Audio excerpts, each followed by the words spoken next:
Merci pour votre invitation. En- euh, Énormément de choses ont été dites, donc je vais peut-être euh, un peu improviser mon échange avec vous en prenant un petit peu de hauteur sur tout ce qui nous a conduit à la situation actuelle. Et même si l'essentiel de ma vie, je l'ai faite dans ma profession, ma deuxième partie de vie, je l'ai faite dans la vie politique. Et j'ai découvert beaucoup de choses et j'ai compris, surtout a posteriori, encore davantage de choses depuis que je me suis retiré de la vie politique en 2020. Je me consacre totalement à la question de l'énergie sous l'angle d'abord du nucléaire et de sa tentative de sabordage, qui est une véritable affaire d'État. Et d'ailleurs, c'est le titre d'un bouquin que j'ai écrit en 2021 qui s'appelle Une affaire d'État, la tentative de sabordage du nucléaire français. Tout ce que j'ai écrit dans ce bouquin et qui nomme précisément les acteurs de cette initiative inqualifiable a été vérifié sous serment dans la commission d'enquête Schellenberger-Armand, dont le rapport a été remis début 2023. Nous sommes en face d'une situation historique qui a conduit un certain nombre de pays de l'Union européenne, et même la quasi-totalité de ceux qui s'étaient engagés dans le nucléaire, à prendre leur distance et à rejeter le nucléaire et à le remplacer par des énergies renouvelables intermittentes. Et on en voit aujourd'hui les conséquences. Le manège est extrêmement intéressant à analyser et je n'hésite pas à dire qu'il doit conduire à réfléchir à ceux qui ont poussé vers ces décisions dont on voit aujourd'hui euh, qu'elles handicapent très lourdement et obèrent l'avenir de l'Union européenne. La mouvance de l'écologie politique est au cœur de cette évolution. Cette mouvance, on le sait, a des accointances internationales via des ONG tentaculaires au financement totalement opaque et dont on peut imaginer que les services de très puissants États, qu'il s'agisse de l'Est ou de l'Ouest, ne sont pas totalement étrangers. Et de fil en aiguille, le poids de cette idéologie prétendument tournée vers la protection de l'environnement, mais qui en réalité a pour priorité, a eu pour priorité, et continue d'avoir pour priorité de faire disparaître le nucléaire de l'Europe occidentale, car ce n'est que là que s'exercent ces pressions, a réussi. Elle a d'abord réussi en Allemagne parce que la pression de la Stasi d'abord sur l'opinion publique de l'Allemagne de l'Est, quand il y a eu l'épisode de la guerre froide avec les Pershing et les SS-20, a ensuite développé la même priorité parmi les Verts allemands lors de la réunification. Le système politique allemand est un système qui fonctionne par grande coalition et il est arrivé un moment où le SPD, avec Schröder, a compris qu'il ne pourrait garder le pouvoir qu'en composant une grande alliance avec les Verts allemands. Et c'est à ce moment-là que l'Allemagne a décidé qu'elle n'investirait plus dans le nucléaire et d'ailleurs qu'elle interrompait sa participation à l'European Pressure Reactor, c'est-à-dire à l'EPR, qui était, comme vous le savez, un réacteur franco-allemand. Très mauvaise idée, mais enfin, c'était comme ça. Ensuite, comme l'Allemagne a adopté cela, évidemment, elle a imprégné l'Union européenne, où elle est omniprésente. Quand Merkel est arrivée, elle a remis à l'ordre du jour le nucléaire, et ça s'est bien passé. Sauf que elle aussi, elle a vu la CDU s'affaiblir et la nécessité se dessiner d'une alliance avec les Verts allemands. Et par conséquent, elle a profité de Fukushima pour dire que eh bien, l'Allemagne sortirait en 2022, je crois, ou 21 ou 22, définitivement du nucléaire. Évidemment, la France n'a pas eu assez de volonté, peut-être et probablement de lucidité ni de courage pour s'opposer à ce qui était en train de se passer, c'est-à-dire un mauvais coup à l'un de nos rares avantages compétitifs. Et vous connaissez la suite. Euh, dès 1997, c'est l'accord entre les Verts et le Parti socialiste qui va conduire à l'arrêt définitif de Superphénix, mais également au premier lancement des énergies renouvelables avec des contrats complètement délirants en termes de prix qui ruinent. Enfin, à l'époque, il n'y en avait pas beaucoup, donc globalement, ça ne coûtait pas très cher, mais néanmoins à des prix absolument scandaleux. Tout ça étant fait par Madame Voynet, qui s'est flattée d'ailleurs de vouloir tuer le nucléaire, elle l'a encore fait récemment, et M. Cochet, qui a un peu disparu du paysage. Bon, ensuite de cela, on a eu dans les années 2008 l'Europe qui a mis le booster avec le paquet énergie-climat. La France ne s'est pas opposée. Et l'aggravation est survenue en 2012 avec l'accord entre, euh, euh, Écologie Les Verts et François Hollande pour la campagne présidentielle. 35 réacteurs devaient être fermés, puis ça a été 25 en 2025, puis en 2035. Enfin là, le cap était clair, il s'agissait de réduire d'abord le nucléaire de façon drastique et ensuite de déboucher sur la sortie du nucléaire. Les dégâts de cette période sont considérables, mais ils vont se poursuivre puisque en 2017, Emmanuel Macron, candidat, reprend le programme de François Hollande et tout simplement parce qu'il s'allie avec une partie de l'écologie politique et avec des gens un peu à cheval entre le Parti socialiste, des députés à cheval entre le Parti socialiste et les Verts, tels que Arnaud Leroy, qui va être récompensé en devenant président de l'ADEME, tel que Pascal Canfin, qui sera récompensé en devenant député Renew européen et qui va faire tout ce qu'il peut pour planter le nucléaire à Bruxelles pendant son mandat. En 2018, on a le rapport d'Escata Collet-Billon qui recommande de conduire au plus vite, de construire au plus vite de nouveaux réacteurs. Évidemment, M. Hulot ne se rappellera même pas qu'il avait commandé ce rapport et qu'il l'avait reçu. C'est fait d'ailleurs, c'est un épisode assez épique de l'enquête, de la commission d'enquête Schellenberger. En 2019, le président de la République confirme qu'on va fermer les 14 réacteurs et qu'on commencera par Fessenheim en 2020, ce qui d'ailleurs sera fait. Entre-temps, le gouvernement ou l'Élysée auront arrêté définitivement le projet Astrid, qui pourtant était inscrit dans la loi 2006, et il aurait fallu une loi pour prendre une telle décision.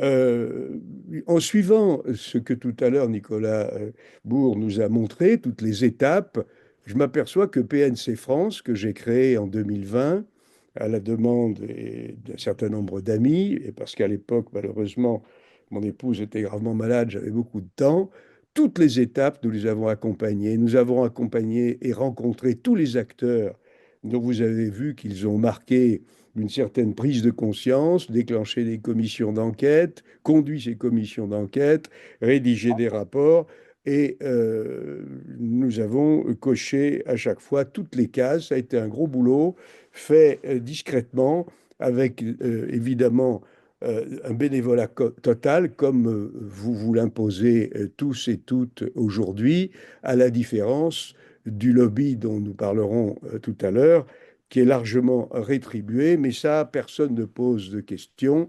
Les conflits d'intérêts sont omniprésents, avec des initiatives scandaleuses, la plus récente étant la tentative de l'ancien président de la Creux de se faire embaucher par une boîte fabriquant des panneaux solaires, une boîte chinoise.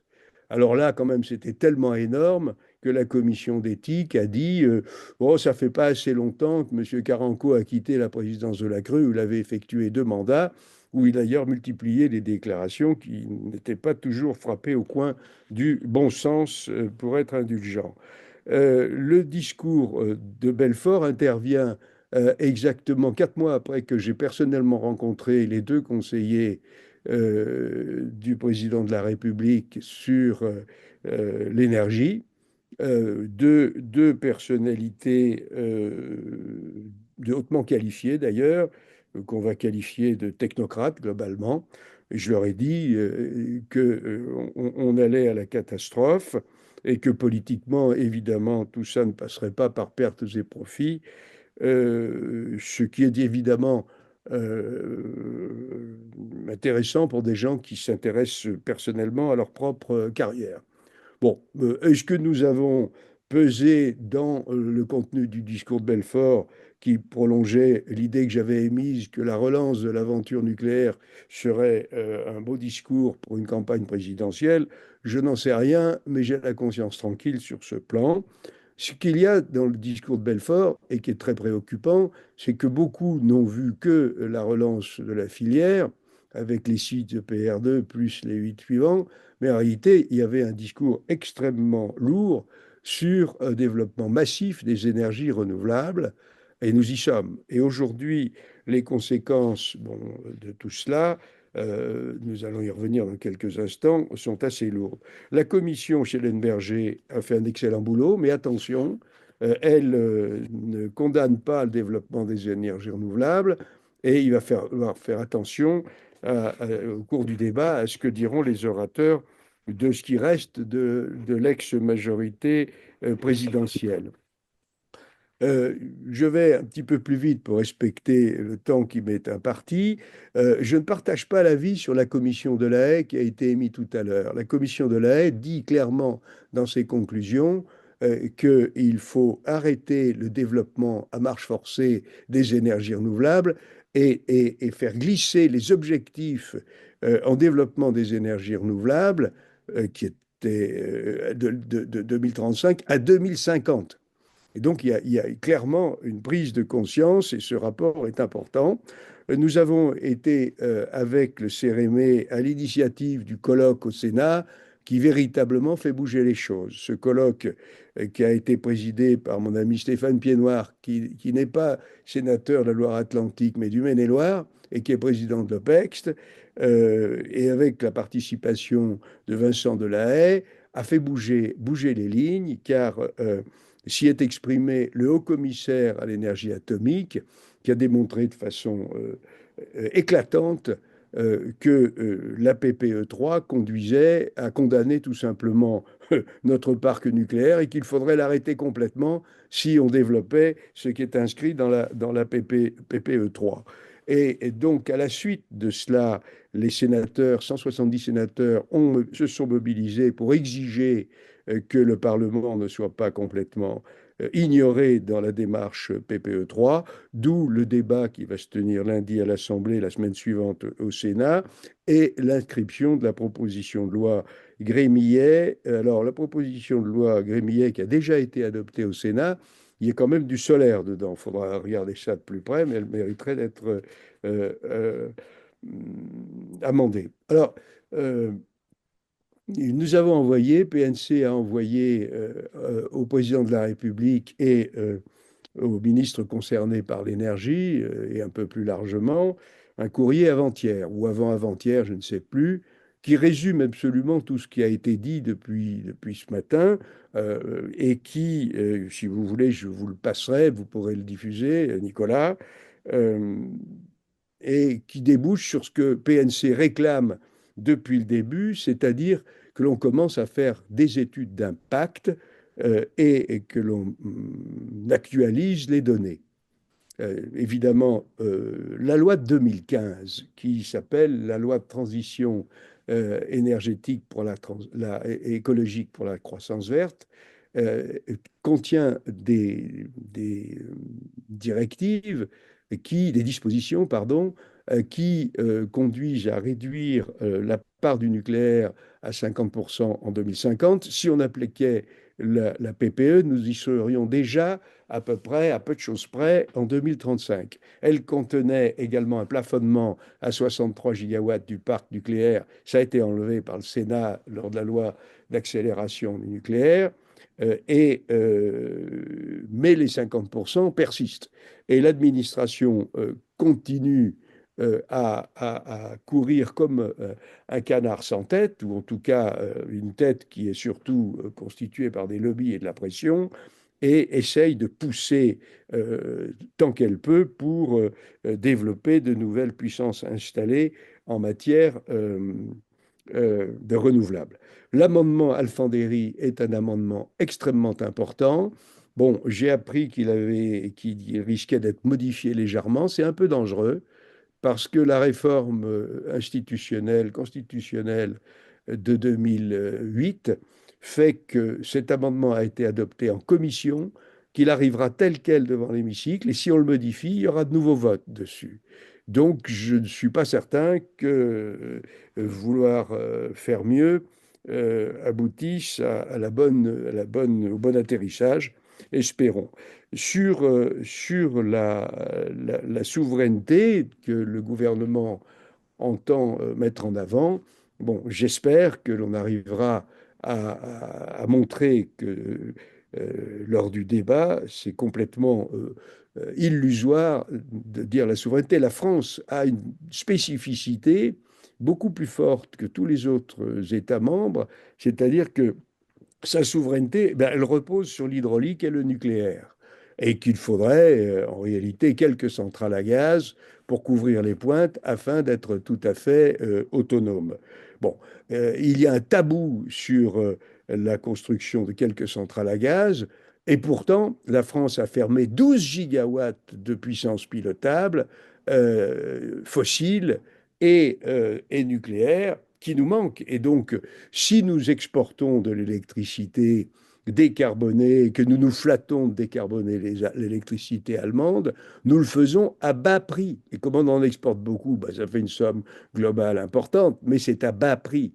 Et quand nous manquons d'électricité, eh bien, nous importons une électricité hypercarbonée allemande à des prix extrêmement élevés. Nous avons donc du temps, puisque nous sommes excédentaires, du temps pour conduire l'étude exhaustive et sans tabou que réclame PNC depuis maintenant au moins 4 ans, avec des données qui soient validées, toutes les hypothèses, une part très importante, parce que c'est notre histoire et c'est notre chance de nucléaire dans le mix, ne pas descendre en dessous de 65, 70, parce que dès qu'il y a 30% d'énergie renouvelable dans un mix électrique, eh bien l'électricité, au fur et à mesure qu'on augmentera, l'électricité voit son prix exploser. Et effectivement, ce qui a été dit tout à l'heure, l'argument massu, si j'ose dire, vis-à-vis de l'opinion publique, c'est le prix de l'électricité. Le prix de l'électricité qui conduit à l'échec de l'électrification des usages, à l'échec de la politique climatique que nous prétendons conduire. Donc tout ça exige que le Parlement se saisisse du sujet et que, avec l'OPEX, avec les académies scientifiques, on a vu tout à l'heure avec Marc Fontcave l'excellence du travail que fournissent ces académies, qui ont été créées par Napoléon Bonaparte d'ailleurs pour conseiller les pouvoirs publics, eh bien, il faut enfin que l'on travaille sur des bases sérieuses, sans tabou, pour identifier le mix électrique optimal sur le plan environnemental et économique. Si l'on ne fait pas ça, et si par malheur, la PPE prévoyait, comme essaye de le faire le gouvernement, de développer encore, et on voit bien que maintenant il recule sur le solaire, mais il reste centré et comme tout à fait têtu sur le développement de l'éolien flottant, une technologie immature dont le prix de revient d'électricité, prix complet, parce qu'il y a une grande malhonnêteté sur le prix des différentes énergies. Prix complet est évidemment très élevé. Les raccordements sont payés par le consommateur vis-à-vis RTE, via RTE, et c'est pas loin d'1 milliard pour le raccordement des champs importants quand ils sont éloignés. Donc, tout ça n'a aucun sens. C'est le résultat d'un lobbying forcené qui conduit le gouvernement à expliquer que l'on ne peut pas tuer une filière industrielle naissante. Ça n'a pas de sens, ça ne tient pas la route, et tout ça se terminera devant une commission d'enquête parlementaire, dont cette fois, si malheureusement elle avait lieu, eh bien, elle en tirerait toutes les conséquences pénales. Voilà, j'ai été peut-être un peu confus parce qu'il a fallu que je réinvente un peu mon intervention, puisque tout avait été dit avant moi, et je vous remercie de l'avoir écouté. Merci, Monsieur Accoyer. Donc, il y a beaucoup de questions. Je ne sais pas combien vous pouvez nous consacrer encore après vos Écoutez, je enfants. prendrai le temps qu'il faut. Je vous écoute. Alors, il y a une première question de Bruno Latsou, qui est également administrateur du CEREME, et qui vous demande quelle est votre vision de la prise de conscience, de l'évolution éventuellement de la classe politique face à l'accumulation de vérités techniques révélées depuis le début, depuis le début de l'année 2025. Ça, c'est la première question. Je vous les donne toutes, et puis, comme ça, vous pourrez voir. Il y a une deuxième question d'Elisabeth No, donc, qui est membre de l'association Pied-Bien, qui est aussi également représentée avec Eric Sartoré aujourd'hui, et qui vous demande quelle est votre vision ou votre espoir que la Commission européenne fasse évoluer dans ses exigences le pourcentage d'énergie renouvelable vers un pourcentage d'énergie carbonée. Et puis, il y a une dernière question d'Alain sur une actualité récente sur les déclarations d'Anne Lauvergeon, à la fois sur, je dirais, le fait elle a vraiment mis de façon publique le fait qu'il y a un manque de maîtrise technique des sujets par le gouvernement et son hypothèse d'amélioration du taux de charge des réacteurs nucléaires. Alors, d'abord, je voudrais saluer l'action du CEREME et de Xavier Moreno, avec qui nous travaillons étroitement, avec qui nous avons, grâce au CEREME, pu mettre en œuvre l'idée que j'avais eue d'un colloque au Sénat. C'est le CEREME qui a porté tout cela matériellement, et il faut vraiment remercier l'excellent travail scientifique et l'engagement financier personnel de Xavier Moreno, sans qui nous serions beaucoup moins efficaces. Deuxièmement, la prise de conscience de la classe politique.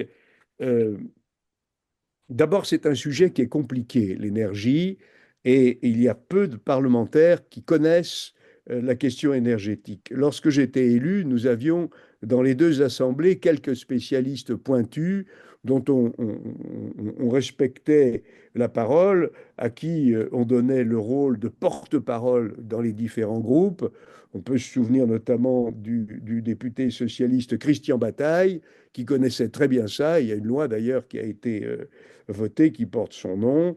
Et il y avait des gens compétents. Bon, il y en a sûrement encore, mais on les entend moins parce que la pratique parlementaire désormais se tourne davantage vers l'enregistrement de petites visios pour les diffuser sur les réseaux sociaux que vers un débat approfondi. C'est particulièrement consternant, mais c'est ainsi. Et il y a grande urgence à ce que l'Assemblée se saisisse d'une réforme de son règlement pour arrêter cette dérive qui nuit profondément au fonctionnement démocratique de notre pays. Certains, dans la majorité, ont compris et font le boulot. Je pense à Alfandari. Et c'est une très bonne chose qu'il ait déposé cet amendement et qu'il l'ait fait adopter en commission. Et il faut absolument qu'il survive à l'examen dans l'hémicycle. C'est vraiment, vraiment vital. Certains n'y comprennent rien et laissent filer et sont évidemment contaminés par la campagne extrêmement puissante qui est conduite depuis de très nombreuses années, expliquant que le problème énergétique et le problème du climat seront réglés avec le vent et le soleil. Ça, c'est ce qu'on apprend à nos enfants dans les écoles.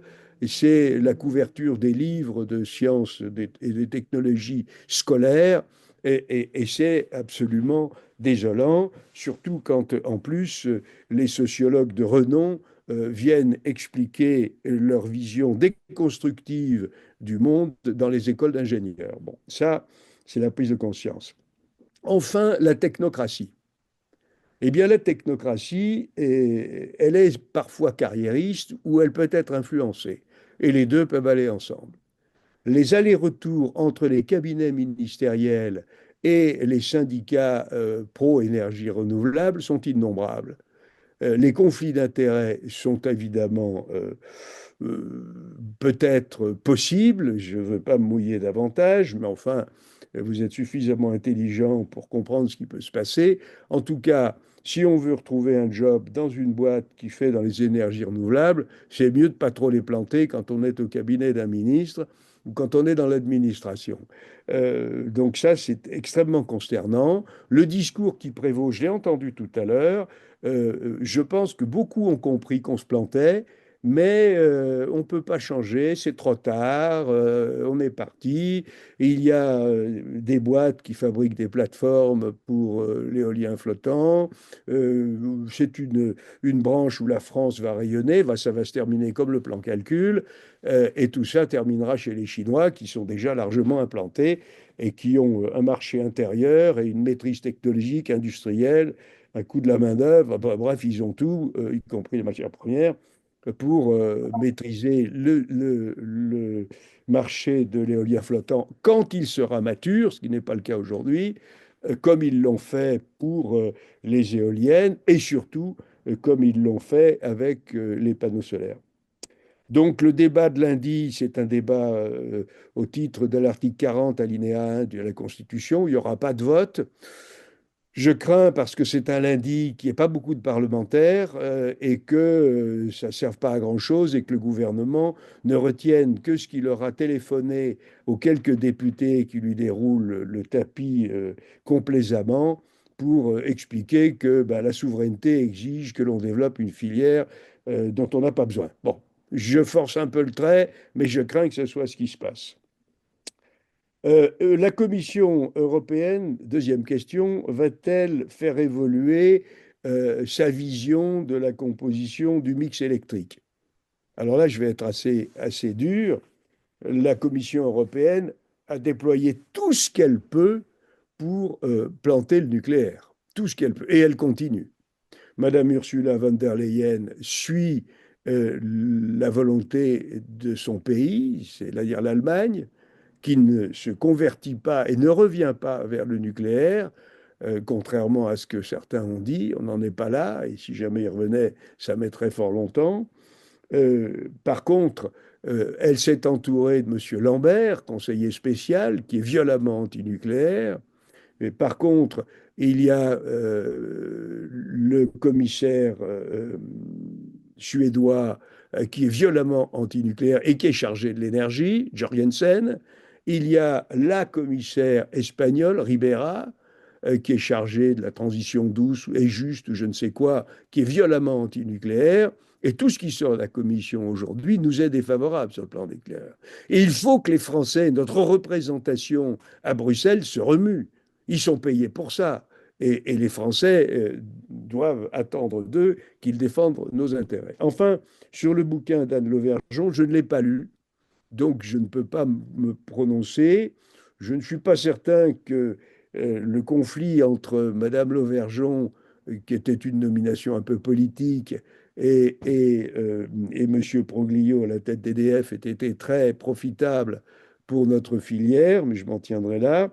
Sur la question du taux de charge, il est quand même peut-être intéressant que l'on en parle. D'abord parce que le taux de charge a été nettement amélioré par Luc Rémont depuis qu'il est arrivé. Il a amélioré le taux de charge du parc français, un taux de charge qui est effectivement inférieur, très inférieur au taux de charge du parc américain.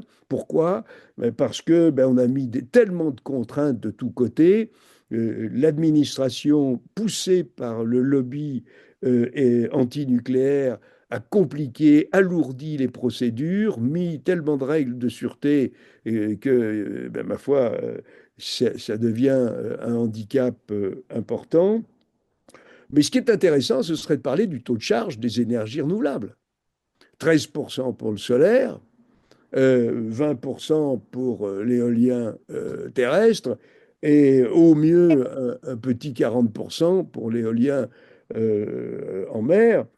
Tout ça avec la conséquence, c'est-à-dire le backup, c'est-à-dire du stockage d'électricité dont on ne maîtrise pas les technologies pour un stockage massif et donc avec un coût très élevé, une flexibilité qui va renverser le paradigme qui jusque-là prévalait où la production s'adaptait à la consommation. Demain, et c'est écrit, RTE l'écrit, il faudra que la consommation s'adapte à la production. Bon, donc j'allume l'électricité à midi parce qu'il y a de l'électricité. Bon, donc tout ça, évidemment, c'est tellement énorme que ça converge vers l'analyse qui est la mienne, que lorsque une situation est anormale, c'est qu'il y a des pressions extérieures, et c'est bien ce qui se passe pour ce qui est du développement effréné des énergies renouvelables au détriment des énergies pilotables qui resteront toujours indispensables. Merci, Monsieur Accoyer. Alors, s'il y a encore, on peut abuser de votre temps. Il y a un commentaire de nos amis belges, hein. Il y a 4 ou 5 partenaires belges qui vont participer à l'action, qui sont en ligne et qui aimeraient bien que la France continue à les alimenter en attendant que leurs 4 centrales nucléaires arrivent parce qu'ils ne veulent pas non plus d'éolien et de solaire. Je vais passer la parole à Yves Daniel, qui est ancien député de Loire-Atlantique, qui a une question à vous poser. Bonjour, Monsieur Accoyer, Oui, bonjour, bonjour. chers collègues. Je vais dire comme ça, si je peux me permettre. Euh, Moi, je veux d'abord remercier celles et ceux qui sont à l'initiative de cette réunion aujourd'hui, à laquelle j'ai la chance de pouvoir participer. Et c'est pour moi l'occasion peut-être de vous dire que on parle des énergies, enfin, on parle des énergies, on parle de l'électricité. On parle du nucléaire, on parle du renouvelable, et on en parle beaucoup techniquement, on en parle politiquement, on en parle même, voire géopolitiquement, euh, et on en parle surtout beaucoup économiquement par rapport aux choix politiques qui sont faits, mais par rapport à la question des incohérences et on cherche finalement à mieux comprendre et à décortiquer tout ce système des énergies en général. Et il y a un sujet dont on ne parle pas, ou très très peu, et pourtant qui est aujourd'hui, je dirais, presque dans l'ombre dans nos campagnes, parce que les énergies renouvelables sont quand même produites dans la partie rurale de la France et dans la partie rurale de tous nos pays. Et dans cette partie rurale, eh bien, on subit l'impact des effets négatifs des énergies renouvelables, comme il y a des effets négatifs avec la production électrique avec le nucléaire. Et je veux parler en particulier de ce que nous vivons et du sujet que tu dois bien connaître aussi, dont tu as certainement bien entendu parler, qui est le volet sanitaire et le volet de l'impact sur la santé des animaux, sur la santé des humains. Et tout ça, ça a un coût. Ça a un coût humain, parce qu'il y a des réalités sur le terrain, ça a un coût économique, et du coup, on ne prend pas en compte tout ça. Et quand on parle de faire le bilan des 30 dernières années, donc aujourd'hui, pour essayer de faire les bons choix, eh bien, on ne parle pas de ce que j'appelle tous ces effets secondaires et de tout le côté négatif, parce qu'il y a du positif, et il faut mettre dans la balance et dans ce travail-là les côtés positifs, les côtés négatifs, pour mettre tout à la lumière, toutes ces réalités-là. Et malheureusement, comme pour l'instant, on n'a pas fait suffisamment de recherches et que les programmes de recherche sont difficiles à mettre en place parce que ça se télescope, on est dans des intérêts opposés, eh bien, on n'avance pas. Et il me semble que on est à un tournant là, dans des décisions à prendre qui nécessitent d'élargir l'analyse, qui nécessitent d'élargir comment dire, le constat en prenant en compte toutes ces réalités-là. Et donc, j'avais eu l'occasion à l'Assemblée nationale de participer, bien sûr, à des réunions et des travaux menés par différents groupes. Et finalement, je m'aperçois qu'on n'avance toujours pas vraiment. Et je voulais savoir un petit peu quelle analyse tu faisais de ce regard plus global en prenant en compte cet aspect sanitaire, cet aspect des nuisances sanitaires et en particulier tout ce qui touche à la santé publique. Alors, merci, Monsieur Daniel. Je me permets de compléter parce qu'il y a trois questions qui sont un peu sur le même sujet dans le chat. Donc, pour que Bernard Accoyer puisse donner un global. En fait, les questions sur le chat, c'est les maires, en fait, sont au cœur de ce dispositif parce que c'est eux qui sont les décideurs sur le terrain. Donc, qu'est-ce que vous leur conseillez aujourd'hui? Il y a des élections l'année prochaine en 2026. Comment peuvent-ils, quel rôle peuvent-ils jouer? Qu'est-ce qu'ils doivent faire? Et je pense qu'avec ce qu'a dit tout à l'heure Pierre-Emmanuel et ce que vient de dire Yves Daniel, en fait, la question, c'est comment les maires doivent-ils agir aujourd'hui? Parce que c'est eux qui sont décideurs, quels que soient les types d'énergie, que ce soit éolien, que ce soit solaire, que ce soit thermique, c'est eux qui finalement sont décideurs. Quelle est votre réaction sur l'intervention de Yves Daniel et cette question sur les maires, Monsieur Accoyer? Alors, rapidement, je vais répondre à chaque point. D'abord, je salue nos amis belges. Avec PNC, nous travaillons sur le plan international car nous pensons que pour peser à Bruxelles, nos interventions, dont j'ai oublié de parler, doivent avoir une surface internationale. Et donc, nous travaillons avec Wicaire, Marc Defresne et Wicaire, de manière à essayer d'être plus forts. Et croyez bien que notre communauté de vues avec nos amis belges est très forte. Ensuite, je salue mon ex-collègue qui a probablement siégé après moi parce que je suis d'un âge respectable et que le compteur tourne malheureusement pour le travail qu'il a pu faire. Géopolitiquement, l'énergie nucléaire est redevenue essentielle.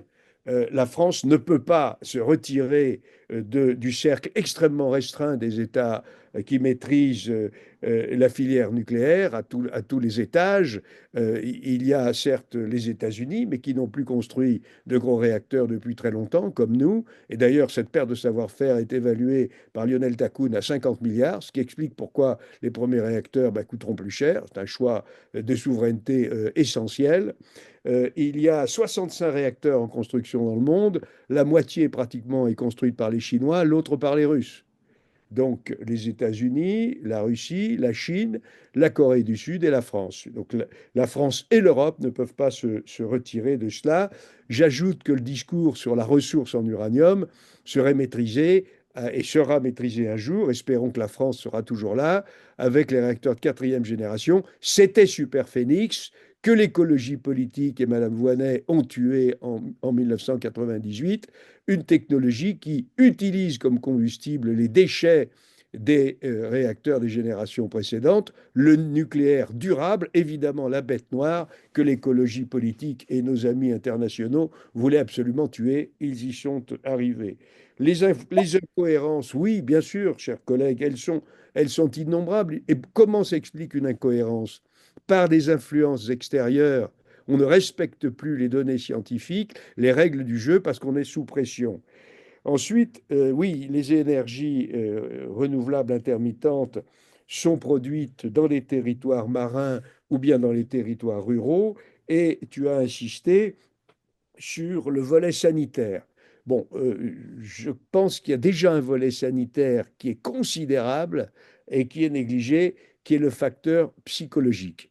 Lorsque l'environnement naturel change pour une personnalité quelle qu'elle soit, c'est perturbant. Lorsque cette personnalité est fragile, lorsqu'en plus cela vient affaiblir, atténuer la valeur de son patrimoine qu'il pensait transmettre à ses descendants, c'est traumatisant. Et donc les conséquences sanitaires aujourd'hui patentes, démontrées, réelles, incontestables, ce sont des conséquences à dimension psychologique qui peuvent conduire à la dépression. Et bien entendu, lorsque psychologiquement on est affaibli, on va souffrir plus facilement de bourdonnements d'oreilles, de bouffées d'anxiété et de différents troubles.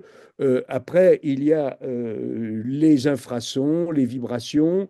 Là, je suis incompétent pour aller plus loin et il est évident qu'il faut travailler sur ces sujets davantage que cela n'a été fait. Et si d'ailleurs les énergies renouvelables n'étaient pas portées par l'écologie politique, croyez-moi, ces questions seraient portées à haut niveau tous les jours. Mais je voudrais terminer parce que je travaille, mon engagement est pour le nucléaire. Euh, Développer les énergies renouvelables intermittentes au-delà de ce qui existe aujourd'hui est insensé, n'a aucun intérêt, est ruineux pour la France, est ruineux pour la stabilité de notre réseau. Vous avez vu que ces derniers jours, RTE a été obligé de payer des sommes faramineuses pour écouler du surplus d'électricité issu des intermittents. C'est ruineux parce que la modulation du nucléaire est extrêmement négative pour le parc nucléaire, dont en même temps on nous dit qu'il faut qu'il dure le plus longtemps possible. Enfin, et j'en terminerai par là, parce que j'y tiens, l'électricité d'origine nucléaire est celle qui, sur le plan environnemental, est la plus vertueuse. C'est la moins carbonée avec l'hydraulique. C'est celle qui occupe de très loin les moins de surface au sol, donc l'impact sur les territoires, sur les paysages, sur la biodiversité est de très loin très inférieur. Tout simplement, tout cela est dû à la densité énergétique de l'uranium. Et, et, et, euh, et enfin, je terminerai en disant que c'est la plus sûre, parce que c'est celle qui a fait le moins de morts au cours de l'histoire des énergies, car même quand on installe des panneaux solaires, on peut tomber du toit. Merci, monsieur. Alors, monsieur Accoyer, je vais vous faire une dernière proposition parce qu'il y a plein de gens dans la salle qui sont des agriculteurs qui ont été impactés sur leurs élevages et qui sont en distanciel. Il y a également en distanciel un grand nombre de personnes qui sont électro-intensives. Et vis-à-vis de ce que vous a demandé Yves Daniel, et vis-à-vis du fait que depuis 10 ans, il y a une omerta sur ce sujet au ministère de la Santé, à l'ANSES et à l'Académie de médecine, est-ce qu'on peut vous demander d'intervenir auprès de Catherine Vautrin? Oui, oui, oui, bien volonté. Mais de toute façon, je pense quand même qu'il doit y avoir quelques études qui sont conduites parce qu'il y a eu des cas spectaculaires de perturbations graves du bétail ou d'un certain nombre d'animaux d'élevage. Il doit y avoir des études. Je peux prendre contact avec Vautrin, mais aussi avec le ministère de l'Agriculture, qui est quand même lui aussi concerné par ce sujet. D'accord, je regarderai. Enfin, je n'ai pas répondu à la question des maires. Que peuvent-ils faire pour s'opposer aux énergies renouvelables? Je vais pas répondre à cette question. Je vais dire que je suis assez préoccupé par les retombées financières qui sont promises aux collectivités qui acceptent l'installation d'éoliens terrestres. C'est préoccupant parce que c'est évidemment tentant pour des collectivités qui manquent d'argent et qui en ont toujours besoin d'accepter ce genre de disposition qui est pour le moins discutable.